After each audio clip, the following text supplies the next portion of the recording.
why am I not cutesy and nice, and why do I get so angry, and why do I get so upset and so fussy at, well, Rosalie and Rodney and a few other people?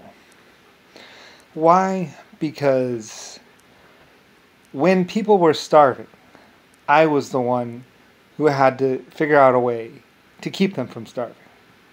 When people were freezing to death, I was the one who had to figure out how to keep them from freezing to death. I was the one who had to pay for that.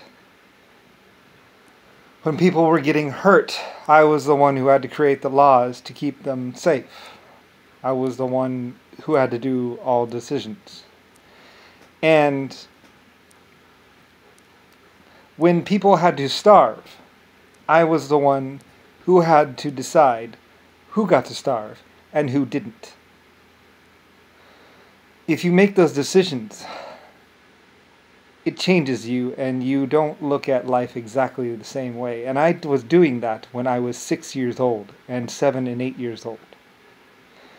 Like I said, I've had to tell people before that they had to starve. It wasn't exactly an easy decision. It's not something you just walk away from or ever feel the same way about. Once you've told a couple thousand people that they had to starve and or possibly die. Well, it affects everyone differently. Some of us, like me, you get angry at yourself. Sometimes you get this feeling like you're willing to have your skin stripped off and you don't really care anymore. That's how I felt. I got to the point where I just didn't care anymore. You could literally rip my muscles off my bone and I wouldn't care. I hit the world kind of like that. It didn't matter how much it hurt or how much it took or how long it took or how hard it was. I wasn't going to have to tell people to starve for very much longer. And I found a way. It wasn't easy. Anyway, though, but that's why I get angry. That's why it pisses me off, and that's why I just say, just put the gun on the table so I can blow my own head off. I was a hell of a person already. And I've had to deal with some serious things, and all before I was ever 8 years old or 9 years old. I had to go through a simulated or some kind of fucked up war kind of situation that was not my creation and possibly just a rumor. I had the wrong kind of advisors, and I had people, well, we were in the modern day era by then. Like I said, I was affecting things that changed the course of human history forever.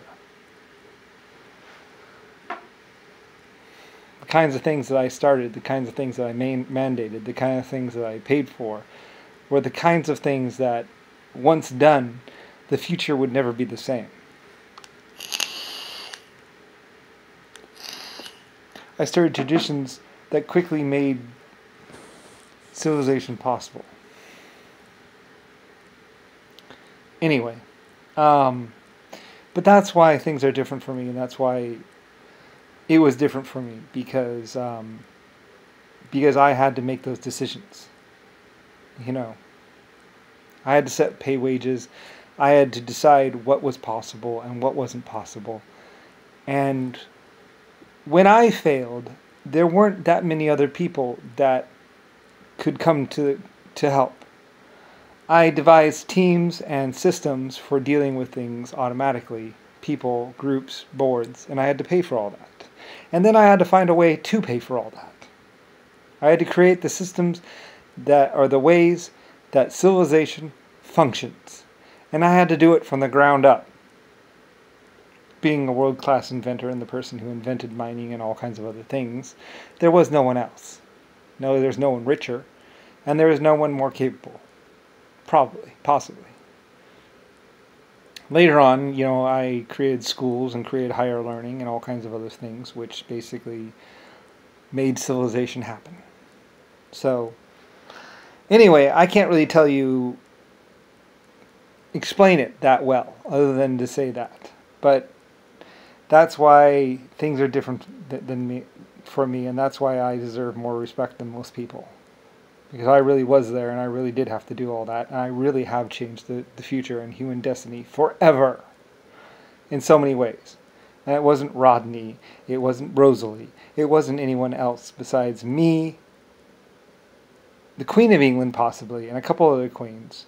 I mean, I've named them off, the people that were influential too, but most of them were actually following in my previous footsteps in things that I had already set up. And it was more just the way destiny and the future worked. And things that I set up and I did affected everything so much forever. Like I said, when you're building up, you get to this point, and then it's kind of weird. It's like what you could do or what you're about to do actually starts to actually help what you did do, and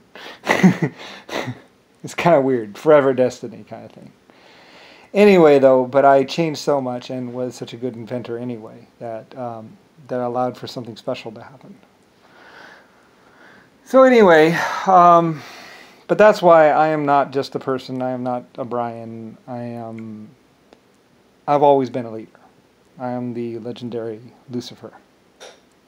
And the Bible has been horribly disjointed and twisted into this horrible thing that it was a record. It was an information thing of telling of old tales, of what actually did happen, not future destiny. And it's been changed into this thing of like, God said this and God said that. It's like, the real story is there was once this massively huge, awesome, insane inventor. Me. I invented a lot of different things and thought of a lot of other things and thought of a lot of things that could happen. I was right. And it shaped the world and changed the future destiny of the earth forever. Amazing, right? Anyway, there's been, as far as I know, there is no one really more influential, more life-changing than me. I'm basically it. I'm a pretty good guy, really. Also, damn good in a pinch, as they say, as far as inventing. I was able to invent my way out of a lot of different situations, and eventually had like an expert team, which was as good as me, if not better. In fact, I had a lot of teams. I mean, Japan, Orientals, Russia, Germany, Australia, I'm not sure what they did, but I'm sure they did something great. You know, every nation, even the little guys. They all played their parts. They all play they all do their... You should have seen them back in the day. Actually, you know, humanity really missed out.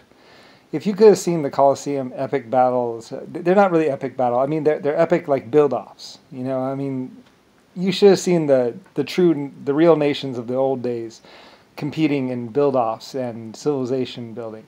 I mean, it was epic. It was like, yeah, you know, like, and China really kicked a lot of the other nations' ass. Of course, they were bigger. You know, the bigger nations actually, when they joined up to move as a unified team, they were able to do some pretty impressive stuff. And eventually, then they built their homes better.